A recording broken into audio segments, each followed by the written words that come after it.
किया। समाज के हर वर्ग के साथ उन्होंने गैर बराबरी का जो खाई था, उस खाई को दूर करने का काम किया और समाज के सभी लोगों को समाज के मुख्य धारा में लाने का काम नीतीश कुमार जी ने किया, विशेष अवसर प्रदान किया।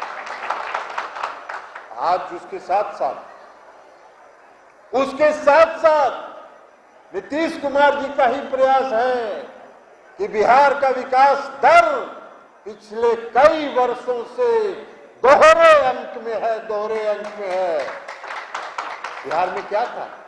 जब बिहार और झारखंड का बंटवारा हुआ तो बिहार में कुछ नहीं था।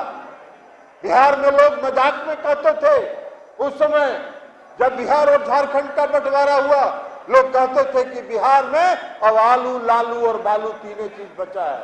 लेकिन उसके बावजूद नीतीश कुमार जी ने इस चुनौती को स्वीकार किया और उस चुनौती को स्वीकार करके नए बिहार का निर्माण उन्होंने किया और नए बिहार के निर्माण में बिहार का विकास दर दोहरे अंक में कई वर्षों से आज है। नीतीश कुमार जी ने बिहार के विकास दर को बढ़ाया है। सीमित संसाधन के आधार पर अगर नीतीश कुमार जी ने बिहार में प्रति व्यक्ति आय को बढ़ाने का काम किया है, तो अगर संसाधन मिलेगा तो नीतीश कुमार जी बिहार को देश का नंबर 1 प्रदेश बनाने का काम करेंगे। ये चुनौती उन्होंने स्वीकार की और इसलिए हम लोग कहते हैं, हम लोग की मांग इसलिए होती है कि बिहार को विशेष राज्य का दर्जा दीजिए। बिहार को विशेष राज्य का दर्जा क्यों मांगते हैं? हम बिहार को विशेष राज्य का दर्जा इसलिए मांगते हैं कि अगर बिहार को विशेष राज्य का दर्जा मिलेगा तो बिहार उन्नति करेगा, बिहार प्रगति करेगा, बिहार में बेरोजगारी की समस्या दूर होगी। आज बिहार में कोई रोजगार लगाने के लिए तैयार नहीं है।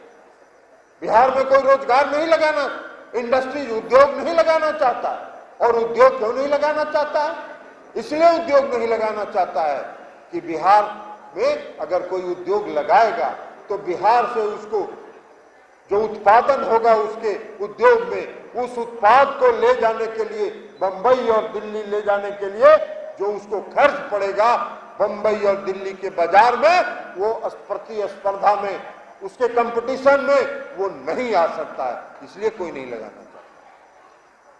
लेकिन अगर बिहार को विशेष राज्य का दर्जा मिलेगा, टैक्स में 10 वर्षों तक छूट मिलेगा और जब टैक्स में 10 वर्षों तक छूट मिलेगा तो उद्योग लगाने, उद्योगपतियों को उद्योग लगाने का जो कॉस्ट है वो प्रोडक्शन कॉस्ट, उत्पादन शुल्क घटेगा और वो उद्योग लगाने के लिए बिहार में आकर्षित होंगे, बिहार में उद्योग लगेगा।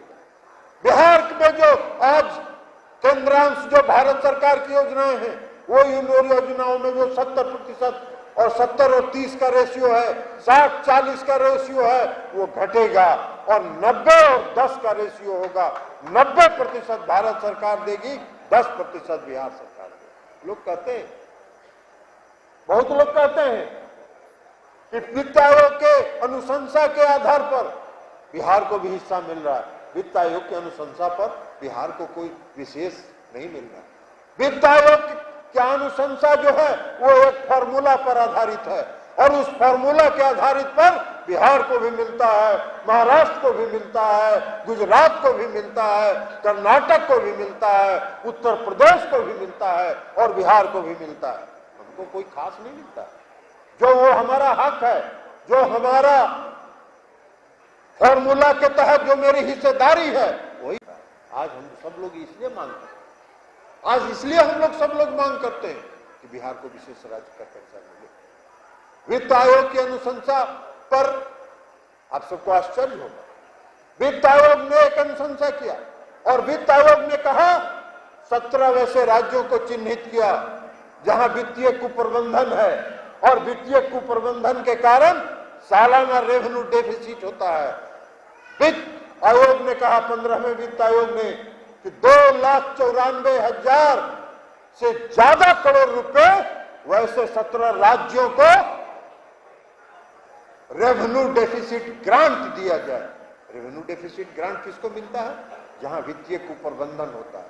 तो जो राज्य वित्तीय कुप्रबंधन कर रहा है उसको आप प्रोत्साहित कर रहे हैं और बिहार में नीतीश कुमार जी वित्तीय अनुशासन लाके वित्तीय बेहतर प्रबंधन के आधार पर आज बजट को 2 लाख करोड़ रुपए से ज्यादा पहुंचाने का उन्होंने काम किया है, उसको घाटा है। 17 राज्य में बिहार नहीं है। मैंने लोकसभा में सवाल पूछा था और इसी बजट सत्र में सवाल आया।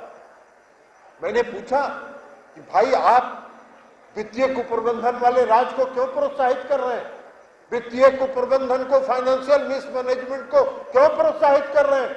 जो फाइनेंशियल मैनेजमेंट सही करने वाला है उसको प्रोत्साहित करना चाहिए।